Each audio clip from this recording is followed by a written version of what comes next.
Halo Mbak Kinti dan teman-teman semua, perkenalkan, saya Nafna Darmawan, mahasiswa Ilmu Komunikasi Angkatan 2020 dengan nomor NIM 14106-20042 dengan nomor presensi 29. Jadi, kali ini saya akan mempresentasikan mini skripsi saya yang berjudul Pemanfaatan Media Sosial TikTok sebagai media pemasaran digital dalam bentuk live shopping. Penelitian ini merupakan penelitian kualitatif. Dalam penelitian ini akan terdapat 3 bab.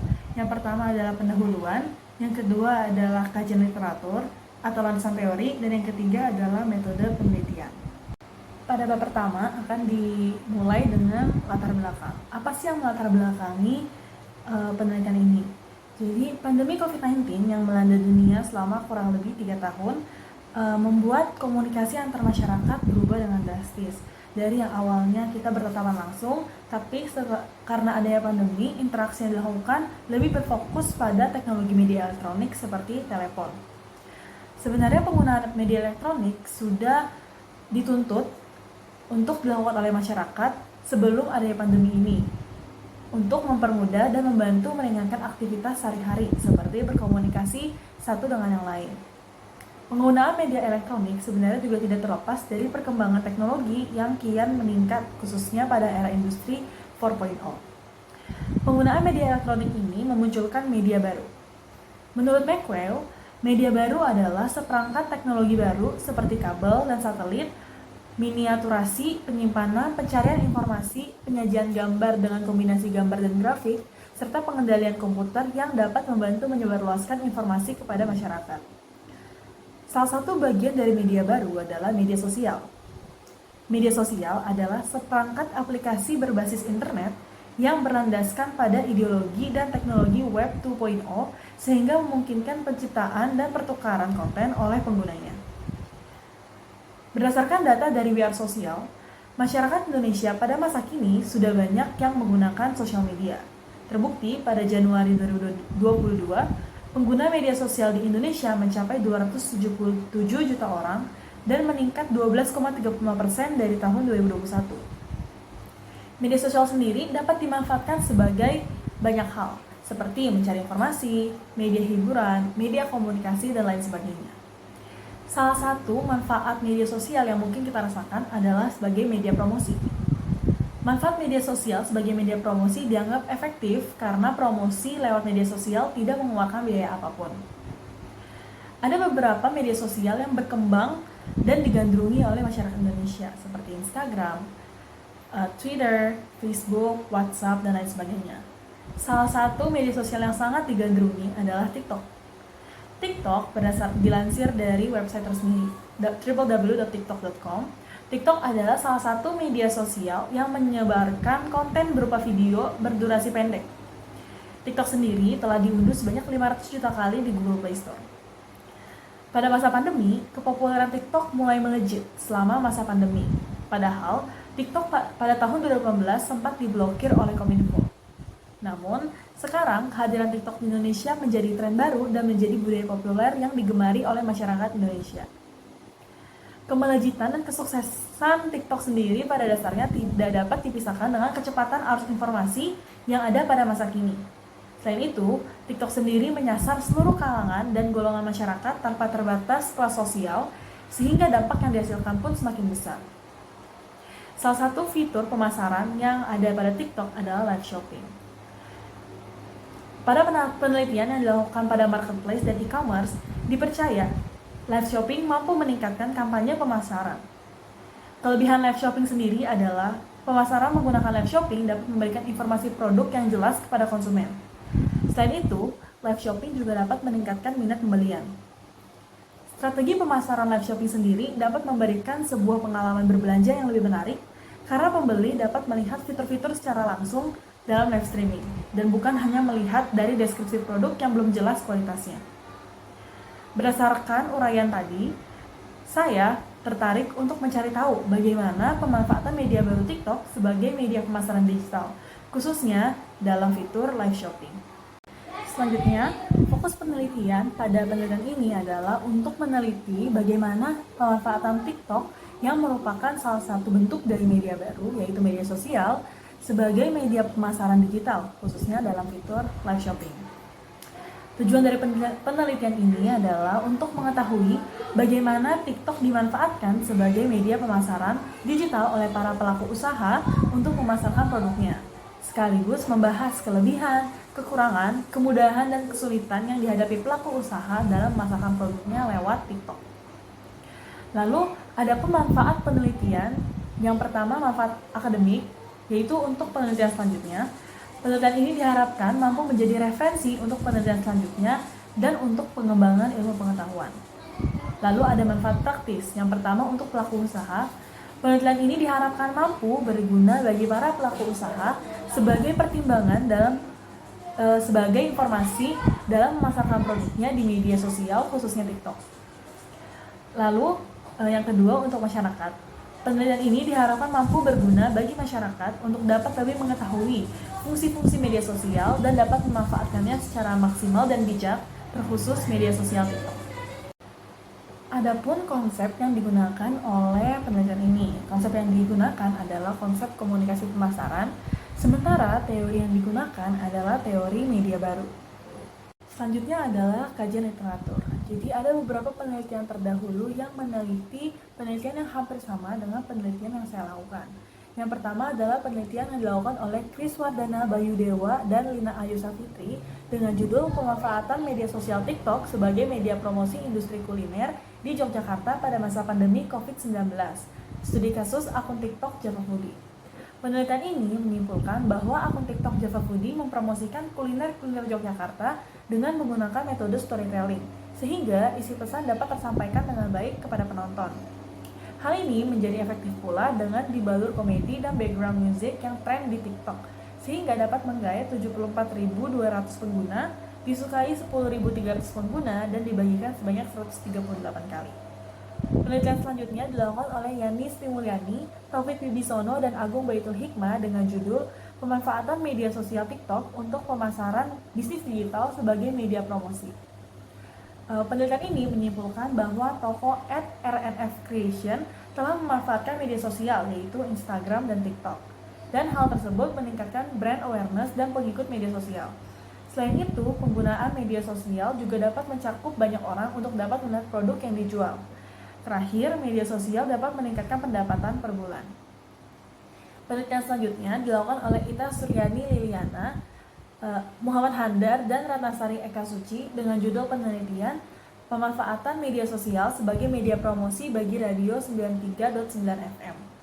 Penelitian ini menyimpulkan Radio 93,9 FM menggunakan media sosial sebagai alat promosi untuk program-programnya. Dalam mempromosikan programnya, Radio 93,9 FM dengan memberikan informasi yang lengkap tentang program on-air atau off-air Radio 93,9 FM. Selain itu, media sosial Radio 93,9 FM digunakan sebagai media penyampaian aspirasi para pendengar Radio 93,9 FM. Lalu penelitian selanjutnya dilakukan oleh Mira Feranita, Lukmanul Hakim, Alma Malik, Sugianto Iksan dengan judul Pemanfaatan Pemasaran melalui media sosial oleh UMKM di era pandemi. Penelitian ini menyimpulkan bahwa UMKM banyak yang menggunakan media sosial untuk dapat bersaing, khususnya di masa pandemi COVID-19. Penggunaan media sosial seperti Instagram menjadi platform media sosial yang paling banyak digunakan oleh UMKM. Namun, dalam pemanfaatan media sosial mendapatkan beberapa kendala, seperti kendala sumber daya manusia dan akses internet. Penelitian selanjutnya dilakukan oleh Cindy Srihayati dan Rati Hasanah Sudrajat dengan judul penelitian Pemanfaatan TikTok sebagai platform digital marketing dalam upaya peningkatan brand awareness butik Aishable. Penelitian ini menyimpulkan bahwa butik Aishable menggunakan media TikTok untuk media promosinya dan meningkatkan brand awareness. Konten yang dibuat oleh butik Aishable memaksimalkan fitur TikTok yang tersedia hingga membuat kontennya masuk ke For You page atau FYP sehingga banyak dilihat oleh penonton. Penelitian selanjutnya dilakukan oleh Ita Suryani dengan judul Pemanfaatan Media Sosial sebagai Media Pemasaran Produk dan Potensi Indonesia dalam Upaya Mendukung ASEAN Community 2015. Studi Sosial Media Marketing pada Twitter, Kemenparekraf RI, dan Facebook Disparbud Provinsi Jawa Barat. Penelitian ini menyimpulkan bahwa media sosial sudah menjadi salah satu gelombang ekonomi yang baru, di mana media sosial dijadikan sebagai media promosi. Pemanfaatan media sosial dapat memperkenalkan produk seperti potensi pada wisata Indonesia karena dapat menjalin komunikasi dengan publik yang lebih luas. Penelitian selanjutnya dilakukan oleh Eni Leonita dan Miswardi Jalinus dengan judul Peran Media Sosial dalam Upaya Promosi Kesehatan, Tinjauan Literatur. Penelitian ini menyimpulkan bahwa media sosial memiliki potensi akan promosi kesehatan yang besar dan lebih mudah menyentuh sasaran. Penggunaan media sosial juga dapat meningkatkan pemahaman dan memberi dukungan kepada masyarakat untuk berperilaku sehat dan membuat informasi yang lebih berkualitas. Penelitian selanjutnya dilakukan oleh Dinda Sekar Puspitarini dan Reni Nureni dengan judul Pemanfaatan Media Sosial sebagai Media Promosi, Studi Deskriptif Happy Go Lucky House. Penelitian ini menyimpulkan bahwa media sosial dianggap sebagai alat untuk menyebarkan informasi. Selain itu, media sosial juga digunakan untuk media promosi karena kepraktisan dan memberikan manfaat pada penjualan. Selanjutnya, penelitian ini dilakukan oleh Resti Sri Elwani dan Firman Kurniawan dengan judul Pemanfaatan Media Sosial dalam Pemasaran Sosial bagi Remaja. Penelitian ini menyimpulkan bahwa media sosial digunakan oleh BKKBN sebagai media pemasaran sosial program generasi berencana. Media sosial digunakan untuk menjangkau kaum remaja yang pada masa kini sangat dekat dengan media sosial. Konten yang dibuat di media sosial pun dibuat menyesuaikan kehidupan remaja untuk dapat menjangkau dan menarik perhatian remaja. Penelitian selanjutnya dilakukan oleh jurista Carla Lonto, Alceleni Tumbel, dan Raymond Kawet dengan judul Pemanfaatan Media Sosial sebagai Strategi Promosi bagi Pengembangan Pemasaran Wisata Danau Lino di Kota Tomohon. Penelitian ini menyimpulkan bahwa media sosial digunakan sebagai media promosi wisata Danau Lino. Hal ini juga didukung oleh harga tiket masuk yang relatif murah dan tempatnya yang asri, jauh dari polusi, dan banyak spot foto yang instagramable. Selain itu, berdasarkan hasil wawancara pengunjung Danau Lino, banyak yang mengetahui tempat wisata tersebut lewat media sosial, sehingga promosi media sosial menjadi sangat tepat. Ada beberapa persamaan dan perbedaan penelitian yang tadi saya sebutkan dengan persamaan penelitian ini. Pada penelitian pertama, kedua, dan kelima, tidak memiliki perbedaan atau memiliki kesamaan pada variabel yang diteliti dan kesamaan aplikasi yang dijadikan objek penelitian. Sementara pada penelitian yang ketiga, keempat, keenam, ketujuh, ke-8, ke-9, dan ke-10 memiliki perbedaan, yaitu perbedaan pemanfaatan media yang digunakan. Namun masih memiliki persamaan, yaitu kesamaan variabel yang akan diteliti, yaitu media sosial. Selanjutnya adalah paradigma penelitian. Jadi paradigma penelitian yang digunakan dalam penelitian ini adalah paradigma konstruktivisme. Konstruktivisme adalah sebuah paradigma yang memandang sebuah realitas sosial merupakan sesuatu yang dibentuk melalui interaksi dengan manusia lain dan melalui sejarah dan norma sosial yang diterapkan dalam kehidupan manusia. Pengertian ini dikutip dari buku Creswell. Mengapa penelitian ini menggunakan paradigma ini?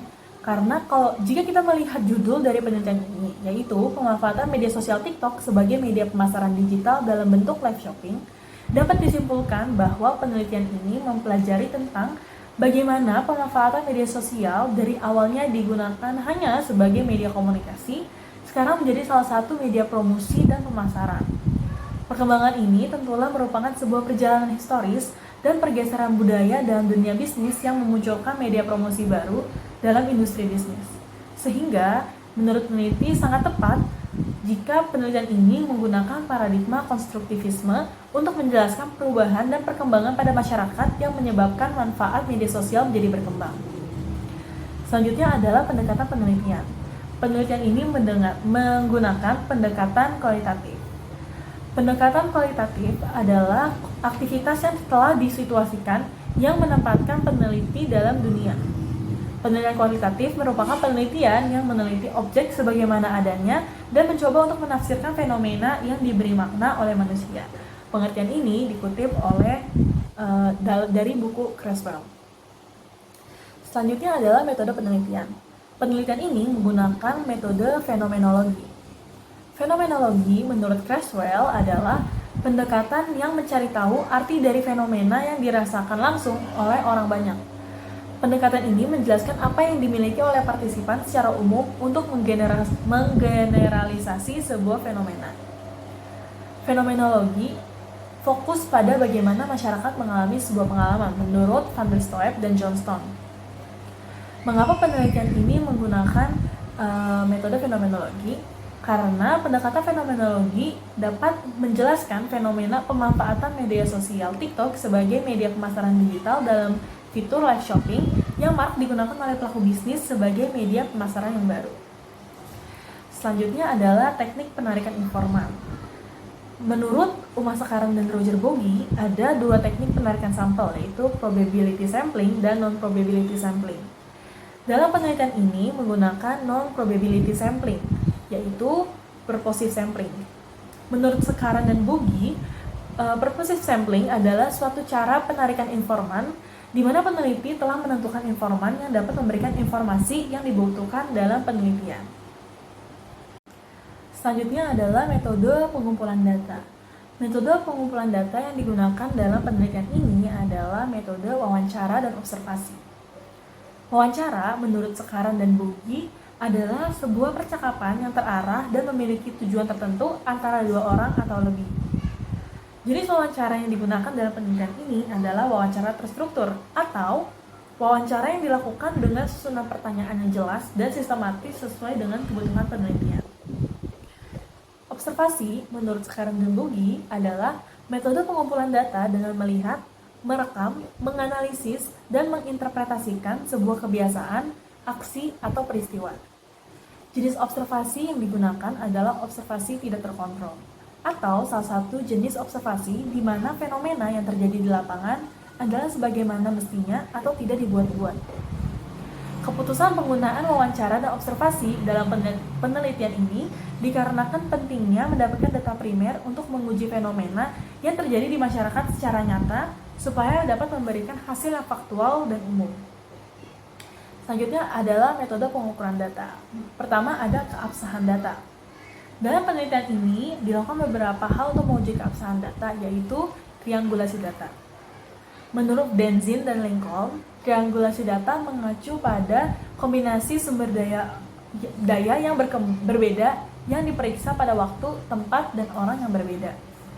Triangulasi dilakukan dengan melakukan pengecekan data secara vertikal dan horizontal, diskusi dengan kolega, penguatan kajian dengan memanfaatkan bahan referensi sebagai tambahan informasi, dan melakukan memory check atau melakukan pengecekan ulang pada hasil penelitian supaya tidak terjadi kesalahpahaman. Selanjutnya adalah reliabilitas. Reliabilitas adalah tes yang dilakukan untuk mencari tahu ketetatan pengukuran dan ukuran. Dalam penelitian kualitatif, reliabilitas sering disebut sebagai konfirmabilitas yang berkaitan dengan masalah kebenaran penelitian, di mana sesuatu itu objektif atau tidak tergantung pada persetujuan beberapa orang terhadap pandangan pendapat dan penemuan orang. Proses konfirmabilitas pada penelitian ini dilakukan dengan yang pertama mencatat selengkap mungkin hasil wawancara dan observasi sebagai data mentah. Yang kedua, menyusun hasil analisis dengan cara menyusun data mentah yang kemudian dirangkum atau disusun kembali dalam bentuk deskripsi. Yang ketiga, membuat lampiran atau kesimpulan sebagai hasil sintesis data. Dan yang keempat, melaporkan seluruh proses penelitian. Selanjutnya ada metode analisis data. Metode analisis data yang dilakukan dalam penelitian ini menurut Creswell adalah A. Menjelaskan pengalaman personal dengan fenomena yang diteliti. Yang kedua, mengembangkan pernyataan-pernyataan yang general. Yang ketiga, memilih pernyataan-pernyataan yang signifikan dan mengkategorisasikan ke dalam kelompok informasi yang lebih luas. Yang keempat, menuliskan deskripsi tentang apa yang dilakukan partisipan dalam penelitian dengan fenomena. Yang kelima, menuliskan deskripsi tentang bagaimana pengalaman yang diteliti terjadi. Dan yang terakhir, menggabungkan deskripsi menjadi sebuah deskripsi hasil dari penelitian. Lalu, ada keterbatasan dan kelemahan penelitian. Penelitian ini memiliki keterbatasan dalam hal inti penelitian. Penelitian ini hanya berfokus pada bagaimana media sosial, khususnya TikTok, dimanfaatkan sebagai media pemasaran digital. Penelitian ini tidak membahas apa yang perlu diperhatikan untuk membuat konten pemasaran digital yang baik, atau bagaimana teknik pemasaran digital yang dapat menarik konsumen. Selain itu, penelitian ini terbatas pada manfaat media sosial itu sendiri. Penelitian ini tidak menjelaskan fungsi lain dari media sosial selain media pemasaran digital. Lalu, penelitian ini memiliki kelemahan dalam segi teori yang digunakan. Teori yang digunakan dalam penelitian ini seperti yang dijelaskan pada bab 2 adalah media baru. Penelitian ini tidak menggambarkan media baru secara keseluruhan, namun hanya terbatas pada media sosial.